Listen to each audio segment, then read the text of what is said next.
Mana yang lebih afdal, kurban kambing 1 ekor 1 orang atau sapi 1 ekor 7 orang? Ini pertanyaan dari PLN, sudah dikirim ke saya. Ini yang saya baca. Mana yang lebih afdal? Jawabannya, mana yang lebih banyak dagingnya itu lebih afdal. Jadi kalau kambing sama sapi mana lebih afdal? Kalau kambingnya 1 ekor 200 kilo lebih afdal daripada sapi yang kurus macam anak sapi. Kalau sapinya sapi limosin 1 ton, itu lebih afdal daripada kambing kacang, kambing kampung, kambing kurus. Jadi mana yang lebih banyak dagingnya itu lebih afdal. Itu makanya berkurban kambing jantan dengan sapi jantan lebih afdal daripada kambing betina dan sapi betina. Setelah diteliti, pertama kalau sapi betina yang dipotong itu terputus nanti keturunannya, karena sapi jantan itu tak perlu banyak-banyak, itu makanya perlu dipotong. Sapi betina dibiarkan banyak biar supaya berkembang biak. Ini hukum boleh berkurban sapi betina, boleh. Karena ada di beberapa masjid tak mau motong sapi betina, akhirnya harga sapi jantan melambung tinggi. Padahal masalah afdal tak afdal, mana yang paling enak dagingnya, itu yang afdal. 2. Apa hukum orang yang suka mengkafirkan orang lain? Seperti orang yang mengkafirkan pegawai PLN karena mati lampu.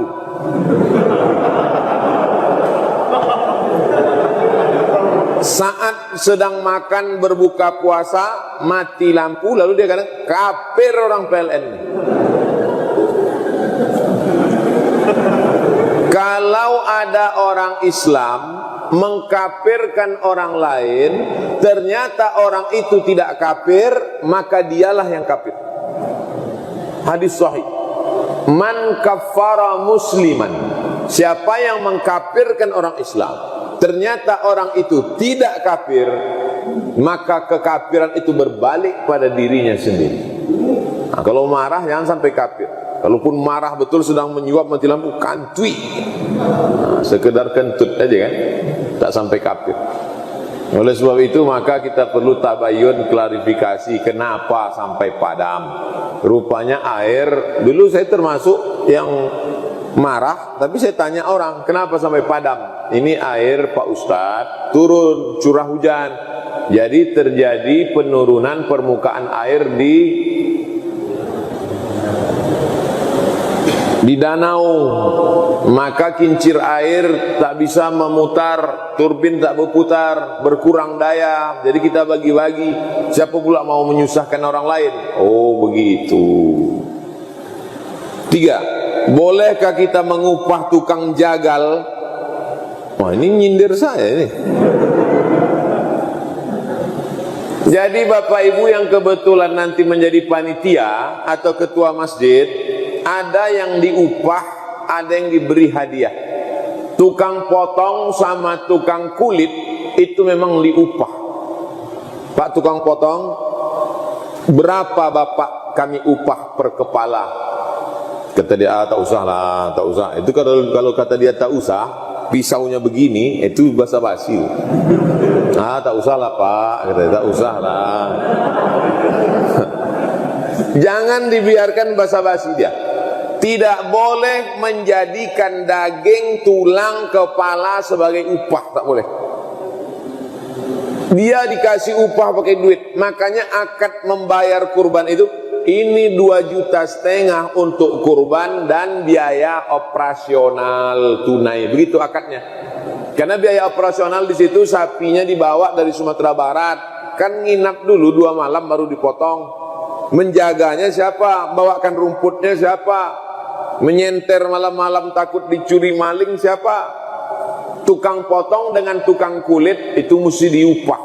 Kalau standar di Pekanbaru 50.000 per kepala, kasih dia 50. Adapun yang panitia ramai-ramai itu tidak perlu diupah, tapi cukup hadiah. Hadiahnya apa? Misalnya masyarakat 1 kupon, yang dia 2 kupon, itu namanya hadiah. Apa beda hadiah sama upah? Hadiah dapat alhamdulillah, tak dapat tak masalah, itu hadiah. Kalau upah dapat alhamdulillah, kalau tak dapat naik golok nih, itu namanya upah. Jadi tukang potong dengan tukang kulit mesti diupah, karena itu pekerjaan dia. 3. 4. Bolehkah pelaksanaan kurban nih? Apakah pelaksanaan kurban ini juga disyariatkan kepada nabi-nabi sebelum Nabi Muhammad sallallahu alaihi wasallam? إذ قربا قربانا فتقبل من أحدهما ولم يتقبل من الآخر. Ingatlah ketika 2 anak Adam berkurban, kurban yang satu diterima dan kurban yang satu lagi tidak diterima. Berkatalah kurban yang tak diterima kepada yang diterima, kenapa kurbanmu diterima Allah? Kata yang diterima kurban Habil menjawab, innama yataqabbalullahu minal muttaqin. Kurban hanya diterima bagi orang yang bertakwa. Jadi cerita masalah kurban, anak Nabi Adam, Qabil dan Habil sudah disuruh berkurban, tapi syariat kesempurnaan kurban ada pada Nabi Muhammad sallallahu alaihi wasallam. Sedangkan pada zaman Nabi Ibrahim alaihissalam, ya bunayya, wahai anakku, inni ara fil manam, aku melihat dalam mimpiku, anni azba'uka, aku menyembelih lehermu, fanzur madza tara, apa pendapatmu wahai anakku?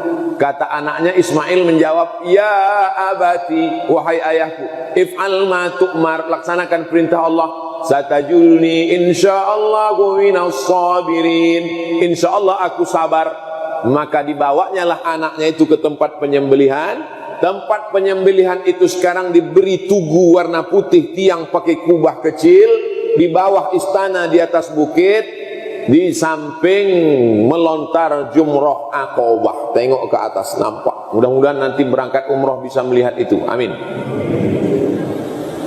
Ketika mau disembelih anak, fafadainahu bidzibhin azim, kami tebus anaknya itu dengan sembelihan seekor kambing domba yang besar. Allah tidak minta anak kita, Allah tak minta anak kesayangan kita seperti diminta Allah kepada Ibrahim, tapi yang diminta Allah hanya kambing kita. Jadi kalau ada orang bertanya, kenapa bukan anak kita Pak Ustaz? Kambing aja payah keluar, apalagi anak kau?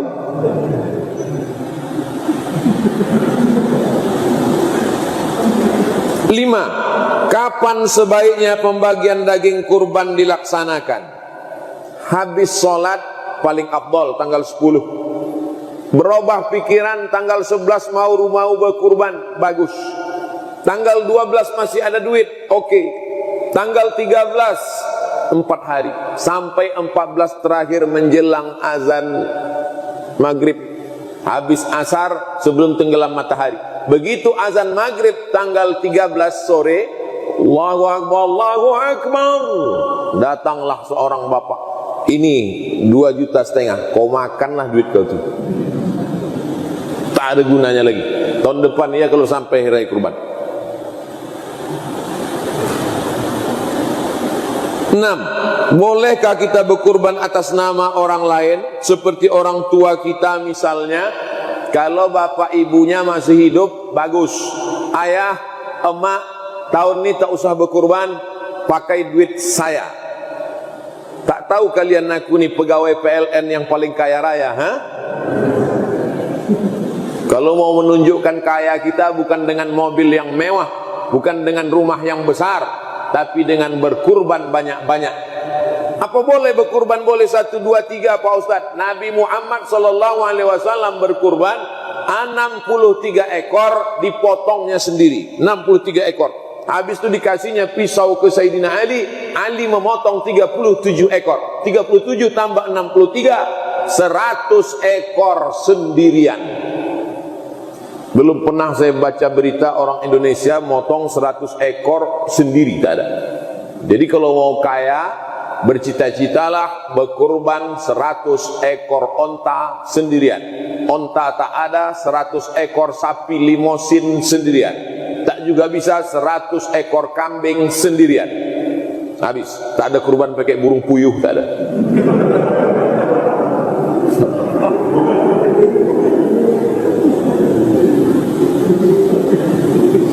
Kalau untuk almarhum yang sudah meninggal, Allahumma taqabbal min fulan bin fulan, sampai tak pahalanya Pak Ustaz.